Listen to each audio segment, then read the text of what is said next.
വൈകിട്ട് ചായ കുടിക്കുമ്പോൾ ഒരു ചെറിയ പാക്കറ്റ് ബിസ്ക്കറ്റ് എങ്കിലും വേണമെന്നുള്ളത് പലർക്കും നിർബന്ധമാണ്. ഇന്ന് വ്യത്യസ്തങ്ങളായ പലതരം ബിസ്ക്കറ്റുകളാണ് മാർക്കറ്റിൽ സുലഭമായിട്ടുള്ളത്. വർഷങ്ങൾക്കിടയിൽ ബിസ്ക്കറ്റ് കമ്പനികൾ പല രൂപമാറ്റങ്ങളും ബിസ്ക്കറ്റുകളിൽ വരുത്തി. ഡയറ്റ് പതിപ്പുകൾ, ഓട്സ് അടങ്ങിയവ, മൾട്ടിഗ്രെയിൻ, ദഹനത്തെ സഹായിക്കുന്നവ എന്നിവയെല്ലാം ചായക്കൊപ്പമുള്ള രുചിയായി മുന്നിലെത്തി. എന്നാൽ ആരോഗ്യകരമെന്ന് കരുതി നമ്മൾ വാങ്ങി കഴിക്കുന്ന ബിസ്ക്കറ്റ് പാക്കറ്റുകൾ ഒന്ന് തിരിച്ചു നോക്കിയാൽ പതുങ്ങിയിരിക്കുന്ന ചതി മനസ്സിലാകും.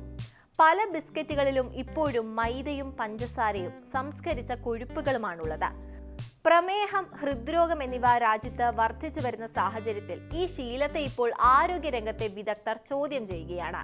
ഈ ബിസ്ക്കറ്റുകളിൽ ഫൈബറുകളും പോഷകങ്ങളും വളരെ കുറവാണ്. അതിനാൽ തന്നെ വളരെ കുറഞ്ഞ പോഷക ഗുണങ്ങൾ മാത്രമുള്ള കലോറി ഉപഭോഗമാണ് ബിസ്ക്കറ്റുകൾ. പതിവായി ഇവ കഴിക്കുന്നത് ഗുണകരമല്ല. ക്രീം ബിസ്ക്കറ്റുകളെക്കാൾ സാധാരണ ബിസ്ക്കറ്റുകൾ സുരക്ഷിതമാണെന്ന് പലരും കരുതുന്നുണ്ട്. ക്രീം ബിസ്ക്കറ്റുകളെ അപേക്ഷിച്ച് അത്ര അനാരോഗ്യകരമല്ല എന്ന് തോന്നുമെങ്കിലും രക്തത്തിലെ പഞ്ചസാര, കൊളസ്ട്രോൾ, രക്തസമ്മർദ്ദം, കൊഴുപ്പ് എന്നിവയെ പ്രതികൂലമായി ഇവ രണ്ടും ബാധിക്കുമെന്നാണ് ഡോക്ടർമാർ പറയുന്നത്.